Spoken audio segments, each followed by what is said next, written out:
गुंतलेले मनवेडे तुझ्या सवे पर्व दुसरे भाग 2. वेद बाहेर आला तर बेडवर संध्या नव्हती. उगाच चुकल्यासारखं वाटलं. ती तिथे असणार हाच विचार करून तो आला होता बाहेर, पण ती नाही बघून नाराज झाला. तिथून त्याचे पाय आपोआप किचनकडे वळले. त्याला किचनकडे जाताना बघून वेदी मात्र हळूच तिथून बाहेर आली. चहा दे. रोज आई कधी देते चहा ह्याची बाहेर सोप्यावर वाट बघणारा तो आज किचनमध्ये चहा मागायला पोचला होता. वेदला आलेलं बघून संध्या स्वतःला नॉर्मल ठेवायचा प्रयत्न करत होती. हां देते, बाहेर बसा. चहासोबत काय खाणार? बिस्किटं वगैरे? तिने त्याच्याकडे बघणं टाळत विचारलं. वेद मात्र तिलाच बघत होता.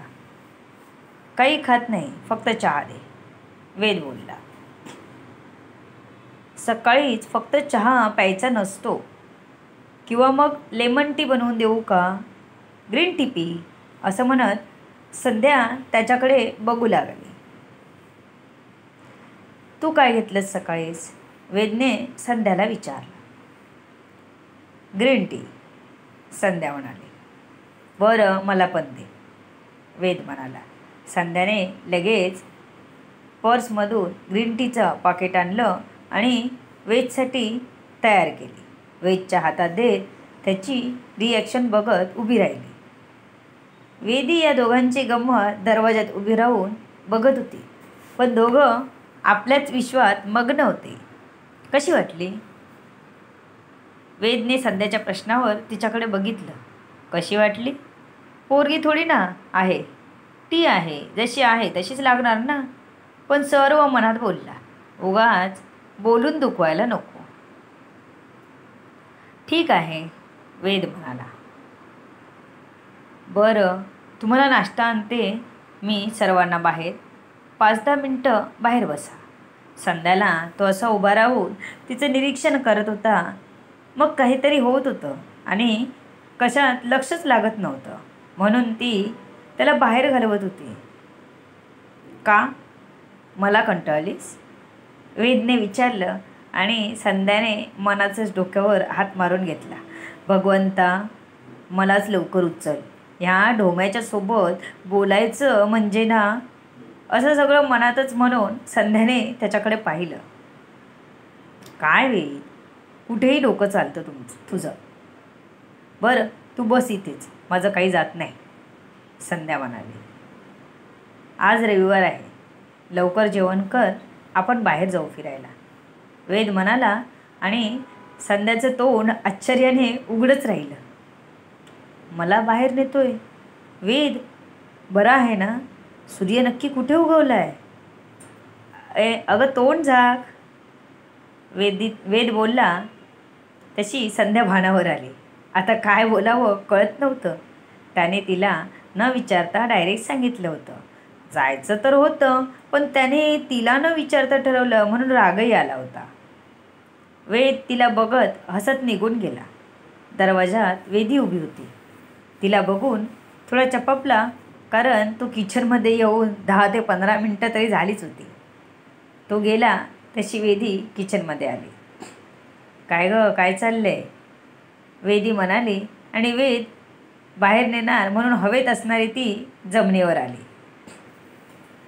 नाश्ता करते, कांदे पोहे करते, झाली आहे सर्व तयारी, फक्त फोडणीला द्यायचं आहे, संध्या म्हणाली. मी वेदबद्दल बोलते, वेदी बोलली. तसं संध्या गप्प झाली. काही नाही, संध्या दुसरीकडे बघत म्हणाले. अगं, तू बाहेर जाणार आहेस ना त्याच्यासोबत, वेदी म्हणाली. आणि तिने आपलं सर्व ऐकलं हे संध्याला कळलं. हो, संध्या म्हणाली. कधी जाताय? मग जेवण मी बनवते, तुम्ही जा लवकर, वेदी म्हणाली. जेवण करून नंतर जायचं आहे, संध्याने वेदीला सांगितलं. बरं, मग लवकर लवकर आवर. छान ड्रेस घाल, आणला आहेस ना? वेदी तिच्याकडे खुश होत बघत म्हणाली. वेद पहिल्यांदा कोणत्या तरी मुलीला घेऊन बाहेर चालला होता. संध्या मस्त आहे, वेदी मनातच म्हणाले. हो, आहे माझ्याकडे अनारकली, संध्या वेदीला म्हणाली. हां, छान नटून जा. वेदीला इतकं खुश बघून संध्याला बरं वाटलं. शेवटी आईच ती. आपला मुलगा लग्नाला तयार झाला आहे. मुलगी शोधणं कठीण होतं, कारण त्याचा स्वभाव. अशात त्याला सांभाळून घेणारं जर कोणी भेटलं तर कोणत्याही आईला आनंदच होणार ना. संध्याने जेवण केलं, सगळ्यांना जेवायला दिलं. वेदी आणि तीही जेवली आणि आपल्या तयारीला लागले. आपला ड्रेस रेडी केला. वेदच्या बेडरूममध्ये बॅग असल्यामुळे ती तिथेच होती. वेद आत आला. आपण बाईकने जातोय, जीन्स टॉप घाल, वेद म्हणाला आणि संध्याचं तोंड बघण्यासारखं झालं. कारण इकडे यायचं म्हणून जीन्स आणली नव्हती.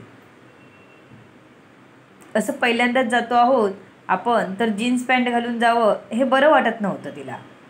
आणि हा बाबा आता जीन्स टॉप घाल सांगत होता. मी अनारकली घालणार होते. मी नाही आणली जीन्स, आणि टॉपही मोठे आहेत. लेगिन्स आणि टॉप घालू का, संध्या विचारत होते. ओके, तुला काय घालायचं ते घाल, फक्त बाईकवर बसायला आलं पाहिजे तुला, वेद म्हणाला आणि बाहेर गेला. तिने ड्रेस घालून बघितला, पण तो काही मना येईना. शेवटी तिने अनारकलीच घातला. छान तयार होऊन ती बाहेर आली. संध्याला बघून सगळेच अवाक झाले. बिचारा वेद, तो तर आपली नजरच तिच्यावरून हटवू शकत नव्हता.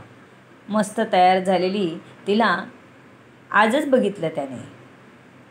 जाऊया, तिने वेदजवळ येत विचारलं. तेव्हा कुठे वेद भानावर आला. छान दिसतेस, वेदने हात पुढे केला. आता संध्याला प्रश्न पडला, आता नक्की त्याच्या हातात हात द्यावा की नाही. तिने वेदांग दोघांकडे बघितलं. तिला एकदम त्यांच्यासमोर हात पकडायला बरोबर वाटत नव्हतं. पण वेदचं लक्ष कुठे होतं. त्याने पुढे होत तिचा हात पकडला आणि आईबाबांकडे बघत म्हणाला, आई बाबा, आम्ही बाहेर जाऊन येतोय, रात्री येऊ, असं म्हणत संध्याला घेऊन तो निघाला. बाईक काढली. संध्या बसायला गेली तर तिला बाईकवर नीट बसता येईना. तिचा चेहरा लगेच पडला. एक दोनदा ट्राय केल्यावरही तिला नीट बसता येईना. खरं तर वेदने सांगितलं होतं की जीन्स टॉप घाल म्हणून, पण तिने ऐकलं नाही, अनारकली घातला. आता डोक्याला हात लावायची वेळ आली होती. वेद रागवेल की काय ह्याचीच आता भीती जास्त वाटत होती तिला. तुला म्हणून जीन्स टॉप घाल बोललो होतो, लेगिन्स आणि टॉप घालणार होतेस ना, वेद तिच्याकडे बघत म्हणाला. चांगलं नव्हतं दिसत एवढं, संध्या वेदकडे बघत म्हणाले. मग आता रिक्षाने जावं लागणार, चल. बाईक परत जागेवर ठेवत वेद म्हणाला. आता तो काही बोलू शकत नव्हता, कारण अनारकलीमध्ये ती खरंच छान दिसत होती. मी चेंज करून येऊ का, संध्या म्हणाली. नको, राहू दे, चल रिक्षाने जाऊ. दोघंही जायला निघतात. Can I hold your hand, Ved म्हणाला आणि संध्या डबल शॉक झाली. त्याने घरी हात पकडला होता, पण आता तो पुन्हा तिला हात धरू का विचारत होता. तिने हसत आपला हात पुढे केला आणि त्याच्यासोबत हळूहळू चालू लागली. एक क्षण तिला खूप आवडत होते. इथे यायला कशी तयार झालीस, मला काय जाणून घेतलंस, त्याने चालता चालता विचारलेल्या प्रश्नाने ती बावरली होती. मला तू आवडलास, पण नुसतं आवडून सोबत आयुष्य घालवता येत नाही ना. मी तुझ्यासोबत राहू शकते का हे बघायचं होतं. पण मला वाटत होतास तितका वाईट तर तू नक्कीच नाहीस, संध्या हसत म्हणाले. मी जर असा चांगला वागत राहिलो आणि लग्नानंतर तुझ्याशी मी खूप वेगळा वागलो तर चालेल का? वेदने असं विचारलं आणि संध्याच्या चेहऱ्यावरचं हसू मावळलं आणि धरलेला हात सैल पडला. पण वेदने घट्ट धरून ठेवला होता. माणूस थोडा वेळ दाखवण्यासाठी खोटं वागू शकतो, पण दिवसाचे 24 तास तो खोटं नाही राहू शकत. तू तापट आहेस हे मलाही माहीत आहे आणि अनुभवलं आहे मी. पण कालपासून नव्याने उमगतोस तू मला. डोळे कधी खोटं बोलत नाहीत, संध्या म्हणाली. तसं वेद तिला थोडं जवळ ओढत कपाळावर ओठ टेकवतो. भेटूया पुढच्या भागात. हे गाईज, कथा कशी वाटली कमेंट करून सांगा. धन्यवाद.